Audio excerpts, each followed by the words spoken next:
45 இயர்ஸா நீங்க வந்து நடிச்சிட்டு இருக்கீங்க. இப்போ இந்த சூப்பர் ஸ்டார் பட்டத்துக்கு வந்து நிறைய சண்டை நடந்துட்டு இருக்கு. அதை பத்தி உங்களோட கருத்து என்ன சார்? பாருங்க, சூப்பர் ஸ்டார் பட்டங்க, சூப்பர் ஸ்டார்னா என்னன்னா வியாபாரத்திலும் சம்பளத்திலும் நம்பர் 1ல இருக்கிறவங்களும் சூப்பர் ஸ்டார்னு சொல்றேன் இல்லையா? அது வந்து சொல்றோம். அது வந்து காலங்காலமா கிட்டத்தட்ட ஒரு முதல்ல வந்து சார்லி சாப்ளின் சூப்பர் ஸ்டார்னாங்க, அப்புறம் Rajesh Khanna sir super ஸ்டார்னாங்க. But என்ன இருந்தாலும் ஒரு 45 வருஷமா ரஜினி சாரைத்தான் சூப்பர் ஸ்டார்னா நம்மளுக்கு அவர் ஞாபகம் தான் வரும். அதை வந்து மாற்றக்கூடாது.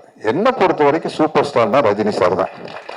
இப்போ அந்த பதத்துக்கு பேரு தான் மாறுது. இப்ப தமிழ்நாட்டினுடைய super star, first super star யாரு? தியாகராஜ பாகவதர். பட் அவர் யாரு சூப்பர் ஸ்டார்னு சொல்ல, ஏழிசை மன்னர்னு சொன்னாங்க.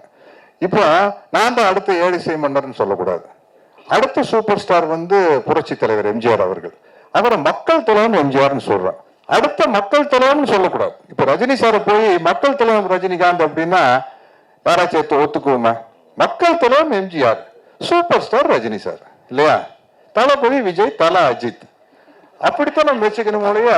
நீங்க இப்போ இல்ல ரஜினி சார் வந்து மக்கள் தலைவன் ரஜினி சார்னா சூட் ஆகுமா இல்லையா? ஏழிசை மன்னர் எம்ஜிஆர்னு நல்லா இருக்குமா? ஏழிசை மன்னர் எம்.கே. தியாகராஜ பாகவதர், மக்கள் தலைவன் MGR, super star Rajini sir, உலக நாயகன் கமலஹாசன், அப்படித்தான் நல்லா இருக்கும். இப்போ கமல் சார் வந்து தசாவதாரத்தை, கமல் சார் வந்து மிக அற்புதமான நடிகர். அதனால கமல் சார் வந்து நடிகர் தலைவன் கமல் சார்னு எப்படி சொல்லலாம்? நடிகர் தலைவன் அது சிவாஜி சார் தான் இல்லையா? அதுதான். அதனால சூப்பர் ஸ்டார்னா நமக்கு ரஜினி சார் தான்.